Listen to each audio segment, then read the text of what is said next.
अस्सलाम वालेकुम नाजरीन, कैसे हैं आप सब लोग। उम्मीद करती हूँ खैरियत से होंगे। मेरे चैनल में आपको खुशामदीद। आज जी हमारे किचन में बन रही है एक बड़ी ज़बरदस्त रेसिपी, कैरेमल पॉपकॉर्न। मेरे बच्चों की बहुत शदीद रिक्वेस्ट थी और वैसे भी जो है सभी बच्चे घरों में, बड़े बच्चे बहुत शौक से खाते हैं। आप लोग बाहर जाते हैं और इतने महंगे महंगे पॉपकॉर्न, स्पेशली ये कैरेमल पॉपकॉर्न खरीदते हैं, तो घर में सीखिए और बनाइए साफ सुथरे अंदाज में। चलें जी रेसिपी के इंग्रेडिएंट्स की तरफ चलते हैं। उससे पहले मेरे चैनल को सब्सक्राइब कर दें जिन्होंने नहीं किया, और बेल आइकन का बटन भी प्रेस कर दें। थैंक यू जी। जी नाजरीन, तो चलते हैं अपने इंग्रेडिएंट्स की तरफ। हम बना रहे हैं जी कैरेमल पॉपकॉर्न, जैसे कि आपको बता दिया गया है। उसके लिए हमें क्या चाहिए, कैरेमल के लिए जो हमें चाहिए सबसे पहले वो है जी 1.5 कप सफ़ेद चीनी, आधा cup brown sugar, pinch of salt, ये है जी बेकिंग सोडा। गौर से सुन लें, बेकिंग सोडा कह रही हूं, बेकिंग पाउडर नहीं कह रही। Vanilla essence, corn syrup half cup, और ये मैंने पानी लिया जी आधा कप। ठीक है जी, ये हो गया कैरेमल सॉस का जो है इंग्रेडिएंट्स। अब हमें जो बना रहे हैं साथ हम पॉपकॉर्न्स, ये मैंने लिया जी 1 कप। 1 कप फुल तो नहीं कह सकते, लेकिन ये वाला जो है ये कप मेजरिंग कप से छोटा है, और इसके लिए हमें चाहिए होगा थोड़ा सा ऑयल। चलें जी, पहले बनाते हैं अपने पॉपकॉर्न्स और फिर बनाते हैं सॉस।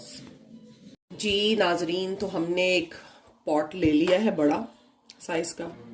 इसमें जी हमने डाल दिया 2 टेबल स्पून ऑयल के, और साथ ही हमने डाल दिए अपने कॉर्न। इसको थोड़ा सा आप हिला लें और इसको ढक कर बंद कर दें। जितनी जल्दी इसमें स्टीम बनेगी उतनी जल्दी ये पॉप करना शुरू कर देंगे। तो जैसे ही ये पॉप होते हैं साथ ही हम अपनी सॉस स्टार्ट कर देंगे। जी देखें, हमारे जो कॉर्न्स थे वो अब पॉप होना शुरू हो गए हैं, और जैसे ही ये सारे के सारे पॉप हो जाते हैं साथ ही हम फिर अपनी सॉस स्टार्ट करते हैं बनाना। सॉस इसलिए पहले नहीं बनाई जाती क्योंकि सॉस कैरेमलाइज्ड हो जाती है ना, तो फिर हार्ड हो जाती है, और अगर हार्ड हो जाएगी तो फिर वो इजीली इसके ऊपर कोट नहीं होगी पूरे तरीके से। तो हमेशा कॉर्न्स पहले बना लें अपने और बाद में सॉस स्टार्ट करें। आप देख रहे हैं कॉर्न्स पॉप हो गए तकरीबन। अब आग बिल्कुल कम कर दें। इस वक्त जो नीचे थोड़े थोड़े रह जाते हैं फिर वो पॉप हो जाएंगे, लेकिन स्टीम काफ़ी होती है कि ये उसमें गर्माइश में हो जाते हैं। ठीक है, अगर आपको लगता है कि नहीं हो रहे तो आप थोड़ा सा इस पॉट को यूं पकड़ के ना दोनों साइडों से हिला लें। ठीक है, तब भी वो फिर सही से पॉप हो जाते हैं। हमने फ्लेम ऑन कर ली है, पॉट रख दिया ऊपर। अब हम इसमें डालेंगे जी सबसे पहले चीनी, फिर हम इसमें डालेंगे ब्राउन शुगर, साथ ही हम इसमें ऐड कर देंगे वाटर और वनीला एसेंस और नमक। ठीक है, और कॉर्न सिरप भी हम। जी नाजरीन, सॉरी बीच में वीडियो कट हो गई थी क्योंकि वो मोबाइल जो है वो कह रहा था आपकी स्टोरेज फुल है, तो मुझे वो कुछ डिलीट करना पड़ा। अच्छा, मैंने क्या किया था, मैंने white sugar, brown sugar, vanilla essence, पानी और कॉर्न सिरप और चुटकी भर नमक जो था वो सब कुछ ऐड कर दिया था इसके अंदर ही। ठीक है, अब हम इसको करेंगे। और सॉरी जी, मैं इंग्रेडिएंट्स में एक चीज़ रखना भूल गई, वो थी बटर। हम इसमें डालेंगे तकरीबन 4 टेबल स्पून बटर के। ठीक है, वो मैं अभी ऐड नहीं करूंगी, अभी मैं इसको कैरेमलाइज होने दूंगी। जैसे ही ये थिक होगा और कैरेमल की शक्ल इख्तियार करेगा तब मैं इसमें बटर ऐड कर दूंगी। ठीक है जी, मैं इसको बना रही हूँ। कोशिश कीजिए साइड से हिलाते रहें। थोड़ा सा कैरेमल बच गया है, कॉर्न सिरप सॉरी, वो भी मैं इसमें डाल देती हूँ। ये देखें, काफ़ी सारा बचा हुआ था। ज़ाया ना करें कोई भी चीज़।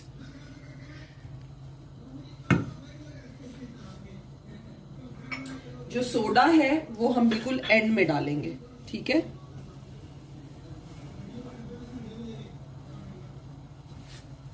जी आप देख रहे हैं बबल्स बन रहे हैं, अब ये तेजी से हो रहा है। अब ये वो स्टेज है कि मैं इस पे ये बटर ऐड कर दूंगी। ठीक है, 4 टेबल स्पून बटर मैंने ऐड किया था। अब हम इसको भी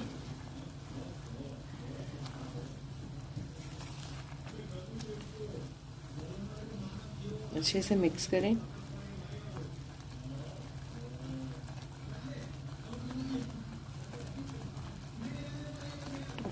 इतनी अच्छी खुशबू आ रही है कि मैं आपको बता नहीं सकती। स्पेशली वनीला और फिर ब्राउन शुगर है, दोनों की खुशबू बहुत अच्छी आ रही है।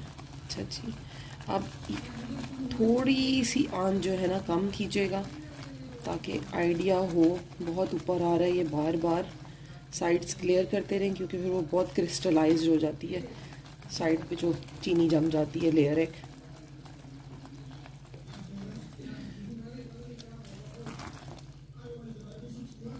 अभी थिक नहीं हुआ, ये इसकी स्पून की कोटिंग पे ही नज़र आ रहा होगा आपको, ये देखिए। अभी इसको टाइम लगेगा थोड़ा सा और।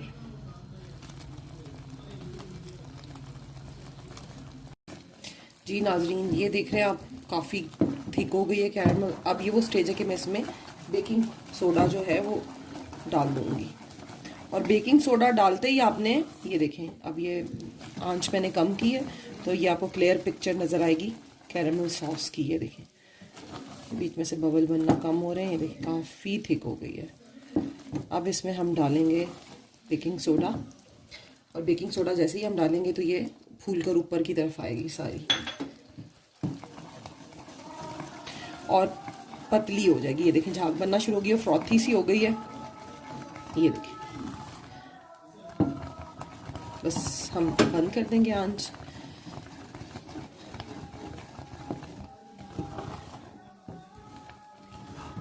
ये देखिए, अब हम इसको पोर कर देंगे अपने पॉपकॉर्न्स के ऊपर।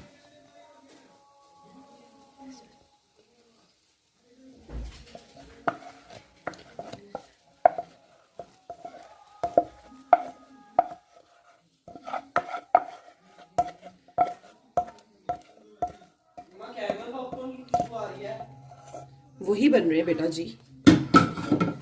जी अब हम मिक्स करेंगे, जल्दी जल्दी मिक्स कर लें क्योंकि ये ना एकदम से थिक होना शुरू हो जाते हैं, तो आपने इसको जल्दी जल्दी जो है कोट करना है, चमचा चलाना है। ये देखें जी, सारी कोटिंग लग गई है माशाल्लाह से। उफ, बहुत ही मज़ेदार खुशबू है। उमर साहब जो हैं वो पढ़ रहे थे और पढ़ते पढ़ते अंदर से आए हैं खुशबू सूंघकर। अच्छा, आपने इस तरह करके ना, यूं करके जब आप कर देंगे तो इसको एक ट्रे के ऊपर ना निकाल लीजिएगा। कोई भी ट्रे जो आपके घर में है, स्टील की या जिसमें आप बेकिंग वगैरह करते हैं, बेकिंग पैन में जो आपकी एक ट्रे होती है, तो जब ये ठंडा हो जाएंगे फिर इनको तोड़कर अलग कर लें। अब हम इसको अपनी बेकिंग ट्रे पे डालने लगे हैं सबको। ये देखें कैसे स्टिकी हो रहे हैं, और इस तरह से आपने इनको फैला देना है।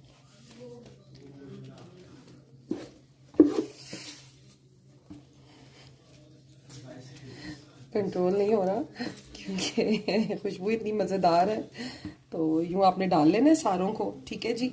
और फिर हम इसको जो है ठंडा होने देंगे, और जैसे ही ठंडा होंगे फिर मैं आपको बताती हूँ आगे क्या करना है। नाजरीन, अब ये ठंडे हो गए, ये देखें, ये साइड से उठाती हूँ, ये देखें ये स्टिकी हो गए इस तरह। अब आपने क्या करना है कि इस तरह इनको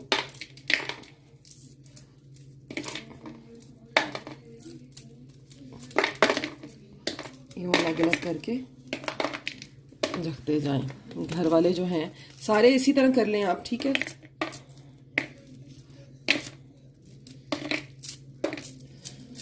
थोड़ी देर इनको रखेंगे, फिर ये क्रिस्पी होंगे, फ़ौरन नहीं होंगे, फ़ौरन थोड़े से जो है सॉफ्ट सॉफ्ट लगेंगे आपको।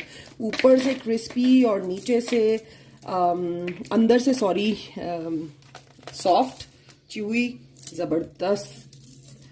ठीक है जी, इस तरह आपने सबको अलग कर लेना है।